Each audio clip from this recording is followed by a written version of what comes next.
जय हिंद एवरीवन। आज हम लोग ग्रेविटेशन चैप्टर में उसके बारे में पढ़ने वाले हैं, तुम्हारा फ्री फॉल के बारे में पढ़ने वाले हैं। ठीक है कि फ्री फॉल क्या होता है। ठीक, फिर उसके बाद फिर हम लोग देखेंगे कि इसी से रिलेटेड तुम्हारा एक्सेलरेशन ड्यू टू ग्रेविटी का मतलब क्या हो जाता है। ठीक है, जिसमें हम लोग उसको स्मॉल जी से लिख देते हैं। फिर अब जब हम ये चीजें देख रहे होंगे एक्सेलरेशन ड्यू टू ग्रेविटी, तब हमें पता चलेगा क्या ये एक्सेलरेशन ड्यू टू ग्रेविटी की जो वैल्यू है ना, ये वेरिएट करती है, हर जगह सेम नहीं होती। तो इसके जो वेरिएशन के पीछे जो कॉजेज है वो सारी चीजें जानने की कोशिश करेंगे। फिर उसके बाद फिर मतलब मान लो कि इसी तरीके से जब हम एक्सेलरेशन ड्यू टू ग्रेविटी के बारे में पढ़ रहे होंगे, कॉन्सेप्ट जान रहे होंगे, तो इसकी वैल्यू भी निकालेंगे और इसी की वैल्यू की बेसिस पे ही बोलेंगे कि हाँ यार, तुम्हारे जो एक्सेलरेशन ड्यू टू ग्रेविटी की जो वैल्यू है हर जगह अलग अलग होती है, अलग अलग होती है। और फिर हम ये भी देखेंगे कि ये जो एक्सेलरेशन ड्यू टू ग्रेविटी है ये इस चीज पर डिपेंड नहीं करता कि आपका मास क्या है, ये इस चीज पर डिपेंड करेगा कि आप जिस चीज से अट्रैक्ट हो रहे हो उसका मास क्या है। हम इसके बारे में पढ़ने की कोशिश करेंगे। तो जब हम ये सारी चीजें कर चुके होंगे तो फिर हम लोग मून को लेकर एक एग्जांपल लेने की कोशिश करेंगे। फिर हम आएंगे इक्वेशंस पे कि कैसे अगर मान लो कि अगर कोई बॉडी है फ्री फॉल कंडीशन में जा रही है, तो हमें अगर उसके मोशन से रिलेटेड अगर कोई भी वैल्यू निकालनी है ना, उसकी मतलब मान लो कि एक्सेलरेशन ड्यू टू ग्रेविटी की वैल्यू निकालनी है, उसकी हाइट की वैल्यू निकालनी है, इनिशियल वेलोसिटी की वैल्यू निकालनी है, फाइनल वेलोसिटीज की वैल्यू निकालनी है, उस बेसिस पे हम लोग इक्वेशंस के बारे में पढ़ने की कोशिश करेंगे। लेकिन अगर आपको इतने टॉपिक्स को अच्छे से समझना है तो पहले उन बेसिक्स को कवर करना पड़ेगा जो मैंने ऑलरेडी तुम लोग को कहीं ना कहीं पढ़ाया है, जिसमें मैंने क्या किया है, न्यूटन के तुम्हारे थर्ड लॉ है ना, न्यूटन का तुम्हारा जो थर्ड लॉ है उसको मैंने को रिलेट किया है तुम्हारा ग्रेविटेशन चैप्टर से, मतलब कि ग्रेविटेशन से बताने की कोशिश की कि हाँ कैसे न्यूटन का जो थर्ड लॉ ऑफ मोशन है और जो तुम्हारा ग्रेविटेशन है वो तुम्हारा एक दूसरे से को रिलेट करते हैं। लेकिन थोड़ा सा समझना पड़ेगा कि बताना क्या चाह रहे हैं।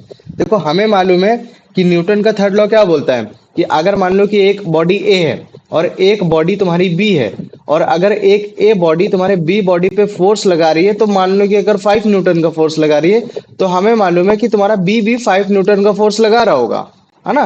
लेकिन काफी बार हम लोग को ये देखने को मिलता है कि यार जो बॉडी बड़ी होती है वो नहीं हिलती है और जो छोटी बॉडी होती है वो हिल जाती है ना।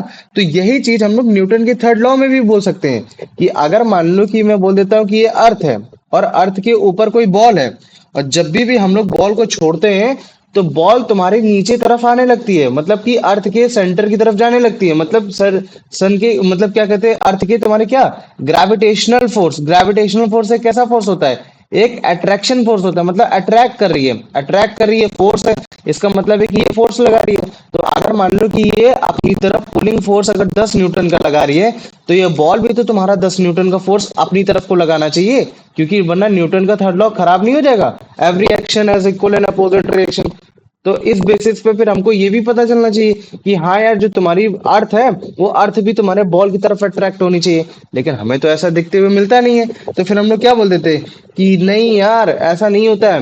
न्यूटन के थर्ड लॉ के हिसाब से ये तो सही है कि हाँ every action equal and opposite reaction, लेकिन न्यूटन का जो सेकंड लॉ होता है, जो लॉज ऑफ मोमेंटम में जो तुम्हारा force force equal to mass into acceleration, उसके बेसिस पे भी होगा कि अगर मान लो कि मैं फोर्स को एफ को मैं ग्रेविटेशनल फोर्स बोल देता हूँ, तो अगर फोर्स की वजह से अगर कोई भी ऑब्जेक्ट मूव कर रहा है तो वो इस चीज पर डिपेंड करेगा कि उसका मास क्या है और उसका एक्सेलरेशन कितना हुआ। अगर मान लो कि मैं इसको और थोड़ा रिफॉर्म कर दूं तो मैं क्या बोल सकता हूँ कि किसी बॉडी में फोर्स लगाने की वजह से उस बॉडी का एक्सेलरेशन इस चीज पर डिपेंड करेगा कि उसका मास कैसा है। और मास को हम कैसे देख रहे हैं कि मास तुम्हारा डिनोमिनेटर में आ रहा है, मतलब कि इनवर्सली में आ रहा है। इनवर्सली में मतलब कि मास की जितनी ज्यादा वैल्यू बढ़ेगी उतना ही उस बॉडी का तुम्हारा एक्सेलरेशन कम होगा, चाहे आप फोर्स मतलब चाहे जितना लगा रहे हो चाहे जितना नहीं लगा रहे हो। वहां हम ये जो चेक कर रहे हैं, ये जो पर्टिकुलर चेक कर रहे हैं, ये किसी दो बॉडी पे चेक कर रहे हैं। इसका मतलब क्या है कि जब भी कोई भी है ना, जैसे मान लो कि मैं बात कर देता हूँ कि ये ए वाला ऑब्जेक्ट बड़ा है, ये बी वाला ऑब्जेक्ट छोटा है,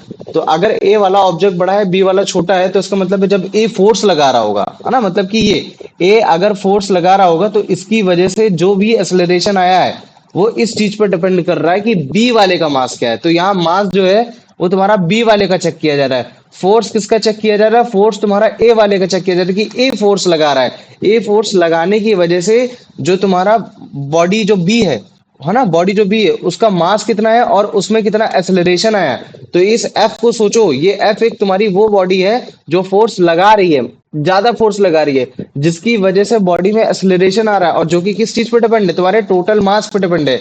कि क्योंकि मास तुम्हारा कहाँ है, तुम्हारा इनवर्सली प्रोपोर्शनल हो रखा है। इसका मतलब है कि मास जितना ज्यादा होगा एक्सेलरेशन हमको उतना कम देखने को मिलेगा।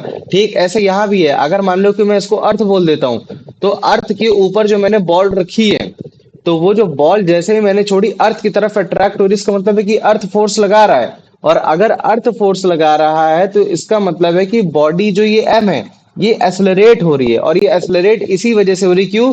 क्योंकि अर्थ के कंपैरिजन में जो हम लोग फोर्स लगा रहे हैं किसी भी पर्टिकुलर एक ऑब्जेक्ट में, उसका मास बहुत कम है। मतलब कि ये मास ऑफ बॉल, मास बहुत कम है, जिसकी वजह से जो इसकी एक्सेलरेशन की जो वैल्यू आएगी वो बहुत ज्यादा ही आएगी। और ठीक ऐसे ये भी हो सकता है, अगर जैसे मान लो कि अगर इस कंसेप्ट के हिसाब से अगर मैं वैल्यू निकालना चाहूँ कि हाँ, अर्थ तुम्हारा जो फोर्स लगा रहा है किसी भी बॉल पे जिसकी वजह से बॉडी में एक्सेलरेशन आ रहा है, तो पहले मुझे बता सकते हो कि अर्थ एक्चुअली में कितना ग्रेविटेशनल फोर्स लगाता है बॉल पे? बताओ मुझे, अगर मान लो कि 9.8 वन के मीटर पर सेकेंड। नहीं नहीं, भैया ग्रेविट दूसरा था ये बताओ। 9.8 न्यूटन। हाँ, 9.8 न्यूटन है ना, क्या बोलोगे? 9.8 न्यूटन बोल दोगे या 9.8 फिर क्या बोल दोगे? न्यूटन मीटर स्क्वायर पर केजी स्क्वायर। न्यूटन मीटर, अच्छा। हाँ, ये होता है ना, क्योंकि ग्रेविटेशनल का तुम्हारा क्या होता है यूनिट ना, न्यूटन मीटर स्क्वायर पर केजी स्क्वायर। तो इतना मतलब क्या कहते हैं कि तुम्हारा फोर्स लगा रहा है जिसकी वजह से अट्रैक्ट हो रहा है। लेकिन इतना फोर्स, ये बहुत ज्यादा फोर्स होता है। तो अगर इतना ज्यादा फोर्स लगा रहा है तो इसकी वजह से क्या होगा? या तो फिर मतलब बॉडी का मास बहुत होना चाहिए कि ताकि इसको काउंटर कर जाए। अगर बॉडी का मास कम है तो फिर मतलब बहुत ज्यादा तेज एक्सेलरेशन देखने को मिलेगा। और अगर मान लो कि बॉडी का मास मैं 1 kg ले लेता हूँ, तो 1 kg अगर मैं लूंगा तो मुझे बताओ, अगर मैंने फोर्स ये लिख दिया 9.8 न्यूटन मीटर स्क्वायर पर केजी स्क्वायर, ठीक है, एक तरीके से ये हो गया। और फिर उसके बाद मान लो कि अगर मैंने ये लिख दिया, तो मतलब क्या कहते हैं कि ये तुम्हारा ये जो फोर्स है, मतलब मास है, मैंने मास 1 kg, मैंने मास 1 kg ले लिया, तो मुझे तो केजी से केजी कट जाएगा, हाँ भैया। केजी से केजी कट जाएगा ना। और ये तुम्हारा एक्सेलरेशन से एक तरीके से एक्सेलरेशन की वैल्यू कितनी आ जाएगी? 9.8 आ जाएगी ना। और एक्सेलरेशन की, 9.8 मीटर पर और एक्सेलरेशन की यूनिट कितनी होती है? मीटर पर सेकंड स्क्वायर। मीटर पर सेकेंड। हाँ, तो ये, तो मतलब कि अगर मान लो कि इस तरीके से अगर हम फोर्स देखते हैं, है ना, अगर हम लोग मान लो कि फोर्स देखते हैं जो अर्थ लगा रहा है किसी 1 kg ऑब्जेक्ट पे जो ऊपर रखा हुआ है, तो उसमें जो एक्सेलरेशन आ रहा है वो 9.8 मीटर पर सेकंड स्क्वायर का आ रहा है। मतलब कि हर एक सेकंड स्क्वायर में जो बॉडी है वो यूनिफॉर्मली 9.8 मीटर से बढ़ती चली जा रही है। मतलब कि पहले 9.8, फिर 9.8 को ऐसे प्लस करोगे तो फिर उसमें 9.8 करोगे, तो वो हर एक सेकंड उसकी वो वैल्यू बढ़ती चली जा रही, बढ़ती चली जा रही। इसी वजह से जो हम लोग को बॉडी में जो मतलब जो ऊपर हवा में जो दिखती है वो बड़े ही तेज मोशन में दिखती है। तो आओ चलो दूसरी बार के हिसाब से देख लेते हैं, बॉल के हिसाब से भी देख लेते हैं। तो अगर मान लो कि बॉल भी अगर तुम्हारा फोर्स लगा रहा है किसी पर्टिकुलर एक मास पे, तो वो कितना एक्सेलरेट कर रहा है? तो मुझे मालूम है कि जो इसका जो फोर्स होता है वो बहुत कम होता है। बता सकते हो इसका फोर्स मैंने कितना बताया था? भैया किसका? अगर मान लो 1 kg ऑफ बॉल का जो तुम्हारा अर्थ यस, पे जो लगता है, 6.67 हम्म, कितना था? इंटू 10 की पावर 11 भैया हाँ, किस इंटू चीज का? Inverse minus 11। Eleven, minus eleven है ना। तो तुम सोचो उसका मास कितना कम हो गया, ओ सॉरी, उसका फोर्स कितना कम हो गया। और अगर मान लो उसका फोर्स कितना, अगर क्योंकि -11 है, 10 की पावर -11 डिनोमिनेटर में जाएगा तो उसकी वैल्यू बहुत पॉइंट में आएगी। तो एक तो फोर्स भी कम लग रहा है, चलो ठीक, कोई बात नहीं। और ऊपर से हम ये भी चेक कर पा रहे हैं कि हाँ यार, मतलब क्या कहते हैं कि जो तुम्हारा मास है, जो पर्टिकुलर जो अर्थ का मास है, अर्थ का मास कितना होता है मालूम है ना? कितना होता है बताओ मुझे अर्थ का मास? भैया 6 6 इंटू इंटू 10 की 10 की पावर पावर 24। 24 है ना, ये होता है। तो अर्थ का मास इतना ज्यादा होने की वजह से तुम्हारा डिनोमिनेटर ज्यादा हो गया। जब तुम्हारा डिनोमिनेटर ज्यादा गया तो एक्सेलरेशन कम हो गया। तो अगर मैं एक्सेलरेशन तुमको बताऊं ना कि हाँ यार, इस 1 kg बॉल की वजह से अर्थ कितना इसकी तरफ मतलब एक्सेलरेट होता है, तो उसकी जो वैल्यू आती है वो आती है केवल 1.63 इंटू 10 की पावर -24 मीटर पर सेकंड स्क्वायर। तो मुझे बताओ, ये माइनस का 24 अगर मान लो कि नीचे जाता है, तो मतलब तुम समझ रहे हो, अगर मैं 24 इस तरीके से बढ़ा दूं, 1 2 3 4 5 6 इस तरह से करके 24, और फिर उस 24 तक चला जाऊं, और फिर उसके बाद 2 जीरो और हटा दूं, तो तुम मुझे बताओ वैल्यू कितनी आएगी? कितनी पॉइंट पे एकदम छोटी सी वैल्यू आएगी ना, मतलब कुछ, मतलब एक तरीके से नेग्लेक्ट कर सकते हो उस वैल्यू को। तो बॉडी यहाँ भी एक्सेलरेट हो रही है, अर्थ भी उसकी तरफ खींच रही है, लेकिन अर्थ इतने कम खींच रही है कि हमको दिख ही नहीं रही है, हमारे लिए विजिबल है ही नहीं है। समझ में आ गया कि नहीं आ गया? तो ये तुम्हारा न्यूटन थर्ड लॉ और ये तुम्हारा ग्रेविटेशन का तुम्हारा एक तरीके का को रिलेशन है। तो पहले मुझे बताओ, इतना समझ में आ गया? हाँ हेलो? भैया। और अभिषेक, कुलदीप, यश, हाँ भैया। आया हाँ पक्का? भैया। तो देखो ये चीज मेन है। ये क्वेश्चन तुमसे पूछेगा कि मुझे बताओ कि अर्थ अगर किसी 1 kg बॉडी पे अगर फोर्स लगा रही है ना, और वो फोर्स अगर 9.8 मीटर पर केजी स्क्वायर है, तो उस हिसाब से तुम मुझे बताओ कि उसमें जो एक्सेलरेशन आएगा वो कितना आएगा? तो तुम कितना लिखते हो? एक्सेलरेशन भैया आएगा 9.8 मीटर पर सेकेंड स्क्वायर। और फिर जब तुम्हें मालूम है कि भैया अगर बॉडी इतना फोर्स लगा रही है किसी भी बॉडी पे, तो उस बॉडी को भी इतना फोर्स एक तरीके से लगाना चाहिए। और अगर वो फोर्स लगा रही है तो फिर उसके हिसाब से फिर बॉडी दूसरी वाली भी एक्सेलरेट करनी चाहिए। लेकिन वो किस चीज पर डिपेंड करता है? मास पे डिपेंड करता है। तो भैया मास जो दूसरे वाली है, जो अर्थ का मास है, वो बहुत ज्यादा है। तो अर्थ का मास ज्यादा होने की वजह से जो वैल्यू आ रही है भैया, जो उसके एक्सेलरेशन की वैल्यू आ रही है, बहुत कम आ रही है। तो जिसकी वजह से हमें अर्थ उसकी तरफ अट्रैक्ट होते हुए नहीं दिखाई देता है। अभी मैं और अच्छे से इसको समझाता हूँ, ठीक है? जैसे इसको देखो, ये क्या है? ये हमने पत्थर डाला और ये पत्थर बड़े आराम से नीचे चला गया, है ना? तो ऑब्वियस ही बात है कि मुझे पता चल रहा है कि यार ये पत्थर नीचे गया, मतलब कि इसमें कोई फोर्स लगा तभी तो बॉडी मूवमेंट की है। और अगर फोर्स लगा है तो इसका मतलब है न्यूटन के थर्ड लॉ के अकॉर्डिंगली मैं क्या बोल सकता हूँ कि जब भी हम किसी बॉडी पे फोर्स लगाते हैं तो दूसरी बॉडी भी हम पे एकदम इक्वल और अपोजिट फोर्स लगाती है। तो इस हिसाब से क्या है कि जब भी अर्थ कोई फोर्स लगाता है किसी बॉडी पे जिसकी वजह से ऑब्जेक्ट अट्रैक्ट होता है, तो तुम्हारा ऑब्जेक्ट को भी मतलब क्या कहते हैं, इक्वल क्वांटिटी पे फोर्स लगाना चाहिए अर्थ पे, अपोजिट डायरेक्शन पे। तो लेकिन जब भी हम लोग किसी भी गिरते हुए ऑब्जेक्ट को देखते हैं अर्थ की तरफ, तो हम लोग को यार ये दिखता है कि हाँ, जब भी स्टोन को ड्रॉप किया हाइट से, तो तुम्हारा स्टोन एक्सेलरेट हो रहा है, मतलब कि स्टोन तुम्हारा एक्सेलरेट हो रहा है, स्टोन के पास वेलोसिटी आ रही है और वो तुम्हारा अर्थ की तरफ खींचा चला जा रहा है ना? क्यों? क्योंकि ग्रेविटेशनल फोर्स है वो अर्थ का जाता है। लेकिन न्यूटन के थर्ड लॉ ने क्या बोला कि भाई अगर इतना ग्रेविटेशनल फोर्स लगा रहा है तो दूसरा भी उतना ही ग्रेविटेशनल फोर्स लगाएगा, है ना? तो इस हिसाब से तो फिर हमें अर्थ क्यों नहीं राइज होते हुए दिखती, ऊपर क्यों जाते हुए नहीं दिखती? तो भाई तुम्हारा न्यूटन का सेकंड लॉ ये बोलता है कि force is equal to mass into acceleration होता है। इसका मतलब क्या होता है कि किसी बॉडी में एक्सेलरेशन तब ज्यादा दिखेगा जब जो दूसरी बॉडी है उसने जो फोर्स लगाया है, ये जो फोर्स है ये क्या चीज है? ये दूसरी बॉडी का फोर्स है। कि मतलब दूसरी बॉडी के फोर्स ने कितना फोर्स लगाया है कि जिसकी वजह से बॉडी में एक्सेलरेशन आया है। लेकिन ये इस चीज पे भी मैटर करेगा कि जिस बॉडी में एक्सेलरेशन है उसका मास कैसा है। अगर उसका मास बहुत ज्यादा है तो वो फिर क्या होगा कि फिर मतलब वो थोड़ा कम मूव करेगा, भले चाहे फोर्स चाहे जितना ज्यादा लगाओ, है ना? ये है। तो जैसे मान लो ये जो दिख रहा है ना, तो इसका मतलब हम कह सकते हैं कि यार ये जो मास है, एक तरीके से मास ऑफ द बॉडी क्या है, इनवर्सली प्रोपोर्शनल है किसी की भी एक्सेलरेशन के। क्योंकि जैसे मान लो कि मैं तुम्हारे सामने गाड़ी रख देता हूँ, ठीक है? दो गाड़ी रख देता हूँ, एक छोटी गाड़ी एक बड़ी गाड़ी, और मैं कहता हूँ धक्का लगाओ, तो किसको तुम जल्दी आसानी से मूव करा लोगे? जो हल्की गाड़ी होगी। बड़ी गाड़ी को तो मूव करा नहीं पाओगे। क्यों नहीं मूव करा पाओगे? क्योंकि उसका मास ज्यादा, मतलब कि तुम्हारे फोर्स ने तुम्हारी छोटी वाली गाड़ी में एक्सेलरेशन ले आया। क्यों? क्योंकि उसका मास कम था। लेकिन वही बड़ी वाली गाड़ी में एक्सेलरेशन नहीं ला पाया। क्यों? क्योंकि उसका मास ज्यादा था। तो इसका मतलब है क्या कि मेरे फोर्स ये तो एक्सेलरेशन लाएगा, मेरा जो वाला फोर्स है वो एक्सेलरेशन लाएगा, लेकिन ये इस चीज पर डिपेंड करेगा कि उस ऑब्जेक्ट का मास कितना है। अगर मास ज्यादा है तो उस ऑब्जेक्ट में तुम्हारा एक्सेलरेशन मेरे को कम दिखाई देने को मिलेगा। तो अब देखो क्या है कि जो मास ऑफ स्टोन है जो हमने ऊपर से फेंका था वो बहुत कम था, जिसकी वजह से जो तुम्हारा फोर्स लगाया अर्थ ने उस पर, तो उसमें एक्सेलरेशन बहुत आया, है ना? बहुत ज्यादा देखने को मिला, है ना? और इसी एक्सेलरेशन की वजह से हम लोग को देखने को मिलता है कि हाँ यार, जो स्टोन है वो तुम्हारा अर्थ की तरफ खींचा चला रहा है, गिरता चला रहा है ना? और अगर मैं बात कर देता हूँ कि अब अर्थ को लेकर बात कर देता हूँ, जस्ट उल्टा। तो अर्थ का तो मास बहुत ही ज्यादा हो रखा है। अब अगर मान लो कि वो छोटी वाली बॉल अगर फोर्स लगा रही है, तो अर्थ के मास ज्यादा होने की वजह से हमको क्या दिखाई देगा कि यार जो तुम्हारा मतलब क्या कहते हैं, उसमें जो तुम्हारा एक तरीके से जो एक्सेलरेशन आ रहा है वो बहुत कम आ रहा है। क्योंकि देखो अर्थ का मास बहुत ज्यादा है, ग्रेविटेशनल फोर्स भी वो बहुत ज्यादा प्रोड्यूस कर रहा है, और जो एक्सेलरेशन है उसका बहुत कम है। वो क्यों हो रखा है? क्योंकि जो एक्सेलरेशन प्रोड्यूस कर रहा है अर्थ, है ना, जो कि दूसरे ऑब्जेक्ट ने उस पर फोर्स लगा किया, अट्रैक्शन फोर्स लगा किया, वो बहुत कम हो पा रहा है। क्यों? क्योंकि भाई अर्थ का मास बहुत ज्यादा हो जा रहा है। ये है। तो कहा न्यूटन थर्ड भी लग रहा है, Newton second law of motion उस चीज को डिफाइन भी करने की कोशिश कर रहा है, और इसको हम लोग ग्रेविटेशन के थ्रू भी समझने की कोशिश कर रहे हैं। ये तो अभी अगर जैसे इसको देखो, तो अभी हमें मालूम है कि यार जो ग्रेविटेशनल फोर्स है वो अर्थ और अगर मान लो कि 1 kg स्टोन के बीच में चेक किया जाए तो वो कितना होता है? वो 9.8 मीटर पर सेकंड स्क्वायर होता है। मतलब कि इतने फोर्स, ये एक्सेलरेशन है, मतलब समझ रहे हो ना कि अगर मान लो कि इतनी, अगर कोई बॉल है थोड़े डिस्टेंस पे ऊपर है या फिर मान लो कि अर्थ के सरफेस पे रखी हुई है, और अगर मैं उसको छोड़ता हूं तो वो 9.8 मीटर पर सेकंड स्क्वायर की स्पीड से वो तुम्हारा नीचे जाएगा, मतलब कि नीचे फॉल करते हुए दिखाई देगा। और इतनी तेज क्यों जा रहा है, क्यों?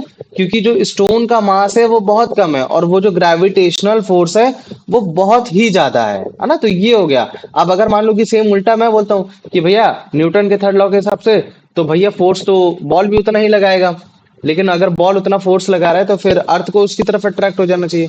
हाँ ठीक है, कोई बात नहीं।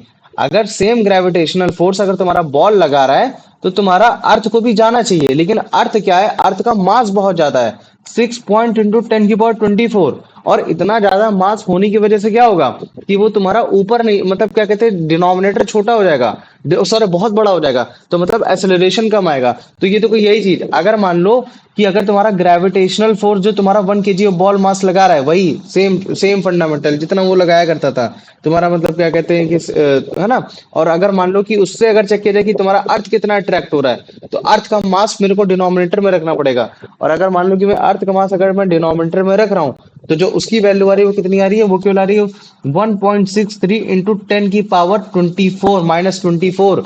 और अगर -24 10 की पावर है तो उसको डिनोमिनेटर में ले गए होगे, मतलब कि मास बहुत ज्यादा हो गया। और अगर मास बहुत, मतलब मास बहुत अगर ज्यादा, मतलब कि सॉरी वैल्यू बहुत कम हो गई, और अगर मान लो कि वैल्यू बहुत कम हो गई तो इसका मतलब है कि एक्सेलरेशन की वैल्यू क्या हो जाएगी, बहुत कम हो जाएगी। इसी वजह से जो बॉल जो सेम फोर्स लगा रही है ग्रेविटेशनल फोर्स अर्थ के इसके बीच में, मतलब तुम समझते हो ना मैं क्या बोलता हूँ कि यार जो तुम्हारा अर्थ है और जो ग्रेविटेशनल फोर्स है इनके बीच में जो फोर्स ऑफ अट्रैक्शन है, वो फोर्स ऑफ अट्रैक्शन की वैल्यू कितनी होती थी, बताओ मुझे, बता सकते हो कोई? वो तुम्हारे भैया 9, force of attraction. Force of attraction की वैल्यू 9.8 न्यूटन होती थी, है ना। मतलब कि तुम्हारा बॉल भी इसमें 9.8 न्यूटन का फोर्स लगा रहा है, अर्थ भी तुम्हारा इस पर 9.8 न्यूटन का फोर्स लगा रहा है, मतलब कि every action equal and opposite reaction. मतलब कि ये छोटी बॉल है तो उसको मैं एम लिख देता हूँ, उसकी बड़ी बॉल है तो एम लिख देता हूँ। तो ये दोनों ही फोर्स मतलब क्या कर रहे हैं, तुम्हारा इक्वल लगा रहे हैं, 9.8 न्यूटन का लगा रहे हैं। लेकिन क्या चीज देखने को मिल रहा है कि यहाँ तुम्हारी अर्थ की तरफ बॉल अट्रैक्ट हो रही है। क्यों अट्रैक्ट हो रही? क्योंकि यार इसमें जो तुम्हारा जो फोर्स लगाया, जो तुम्हारे फोर्स किसने लगाया, तुम्हारे ये अर्थ ने जो फोर्स लगाया, इस फोर्स के कंपैरिजन में अगर देखा जाए तो जो तुम्हारा बॉल का जो मास है वो बहुत कम है। कितना कम है? बॉल का मास केवल 1 kg है। तो जिसकी वजह से अगर मान लो कि मैं इसकी वैल्यू निकालता हूं तो ये तुम्हारा कितना आएगा, है ना, एक्सेलरेशन कितना आएगा, ये तुम्हारा आएगा 9.8, तुम्हारा क्या कहते हैं मीटर पर सेकंड स्क्वायर आ जाएगा, इतनी वैल्यू आ जाएगी। लेकिन अगर यही चीज सेम फंडामेंटल इसको मैं उल्टा कर देता हूँ कि मतलब चलो इस बार बॉल ने तुम्हारा मतलब क्या कहते हैं अट्रैक्शन लगाया, तो चलो बॉल ने जितना फोर्स ऑफ अट्रैक्शन लगाया मैं उसकी वैल्यू लिख देता हूँ 9.8 लिख देता हूँ। और लेकिन इस बार अर्थ का मास अगर मैं लिखूंगा तो कितना लिखूंगा, 6 इंटू 10 की पावर 24। और इस बार अगर मैं एक्सेलरेशन की वैल्यू निकालूंगा तो ये वैल्यू आ रही तुम्हारी 1.63 इंटू 10 की पावर -24। और ये बहुत मतलब छोटी वैल्यू, क्यों?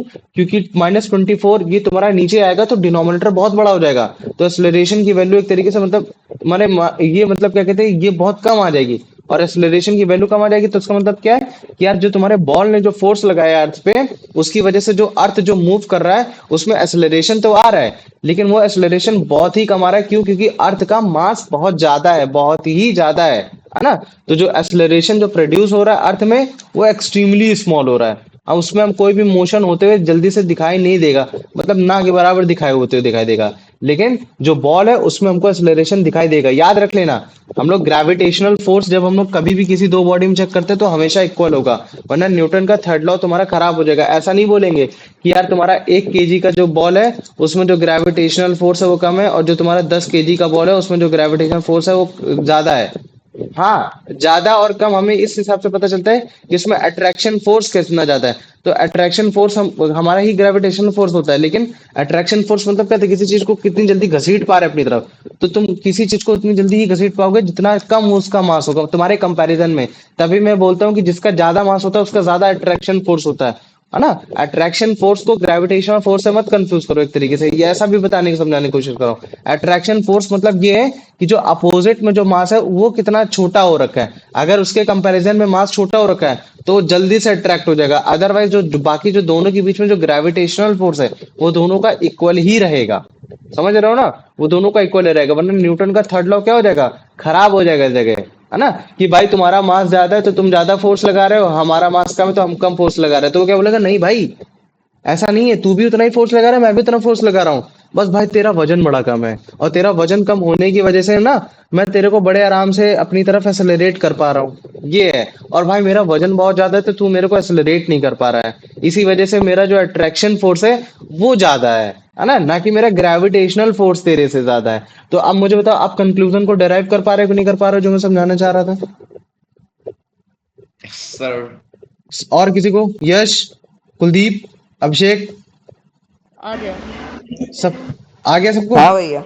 चलो वेरी गुड, है ना, आ जाओ। अब इसका आंसर बता दो Kuldeep.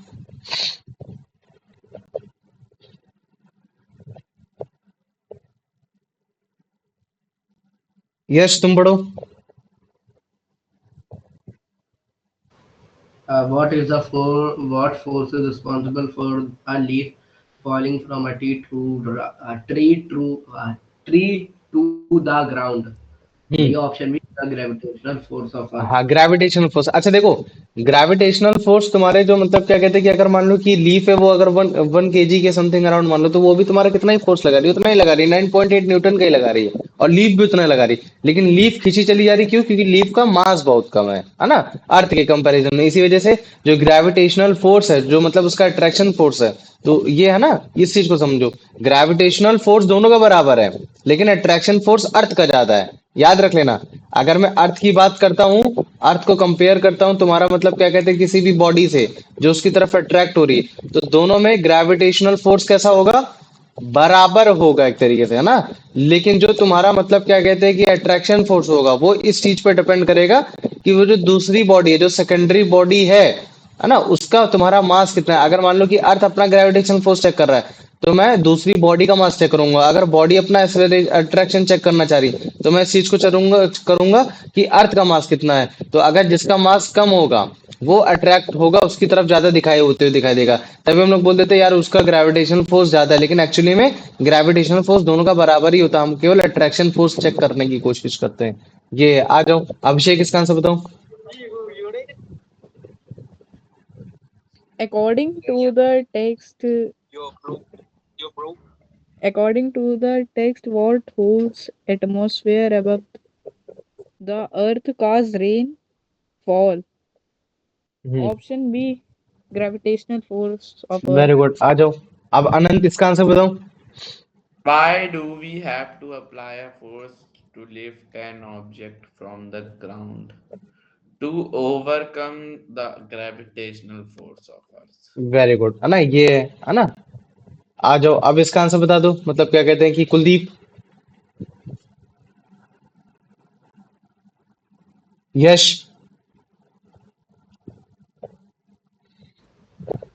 Why don't we see a falling stone attracts the earth and make it rise up?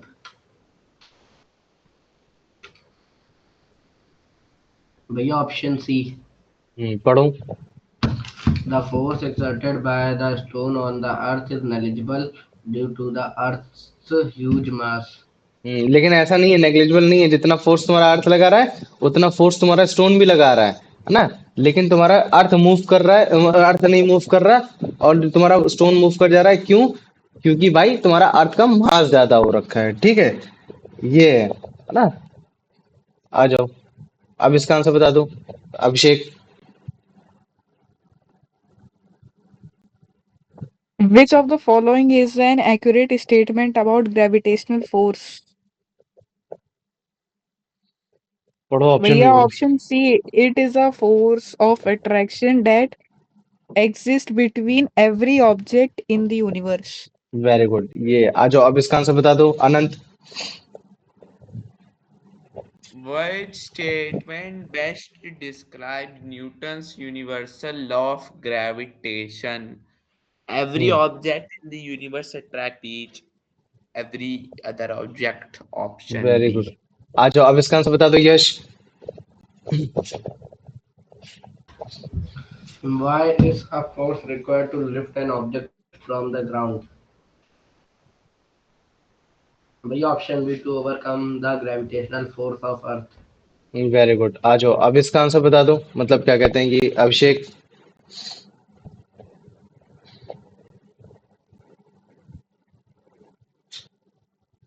Anant Hello. Why is the gravitational force of attraction between two small stones on the ground not easily observable?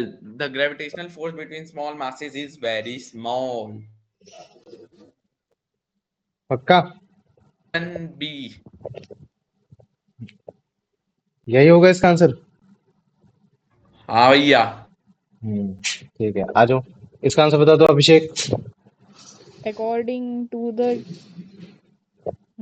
according to the text, why does the earth not noticeable moving toward falling stones even though the stone attract earth?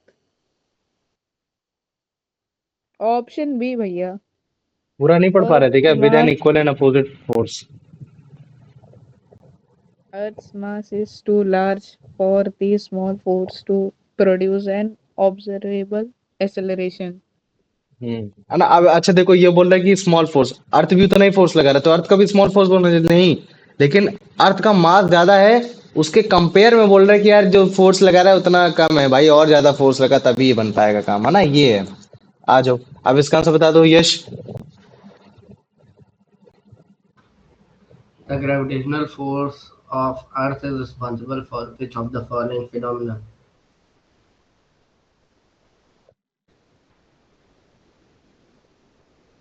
भैया option D, all of the above.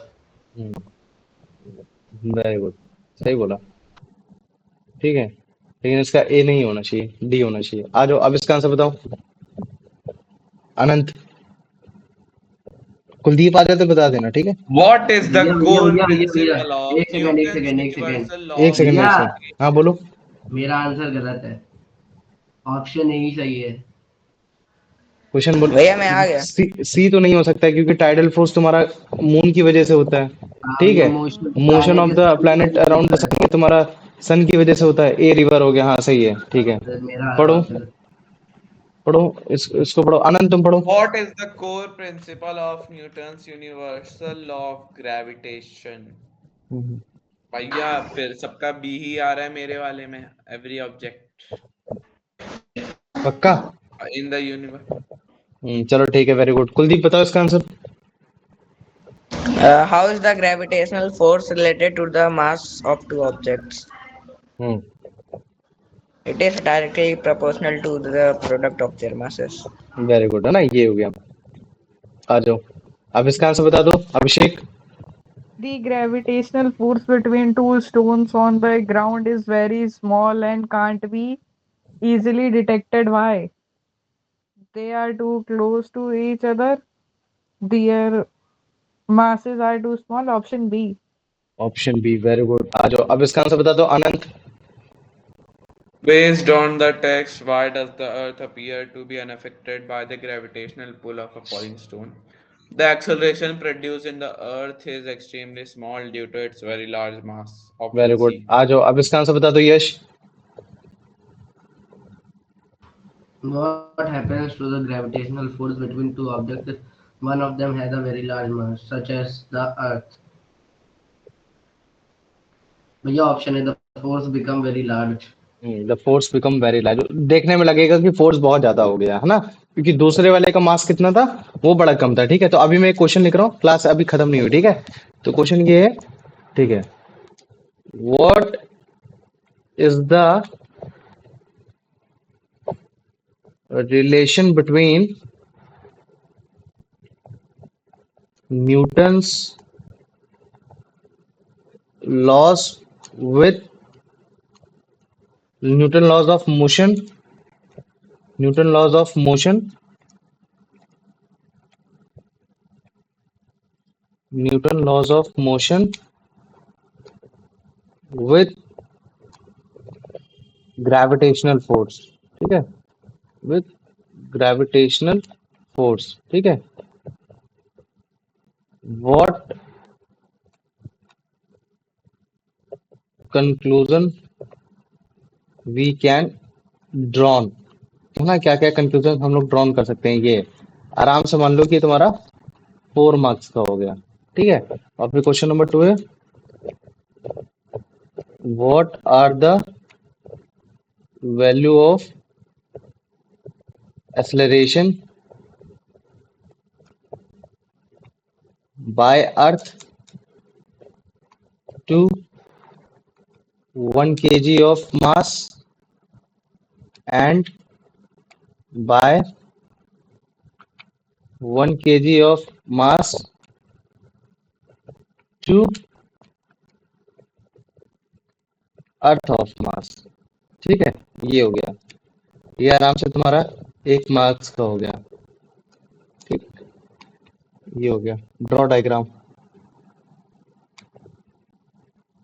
Diagram बना के दिखाने की कोशिश करना। अब मुझे बताओ, इन 2 क्वेश्चन में किसी को कोई दिक्कत है जो अभी मैंने बताने की कोशिश की? नहीं भैया। भैया हाँ पूछो। भैया मैं लीव कर सकता हूँ? मैं मतलब मेरे को फीवर जैसा लग रहा है। ठीक है, कोई दिक्कत नहीं।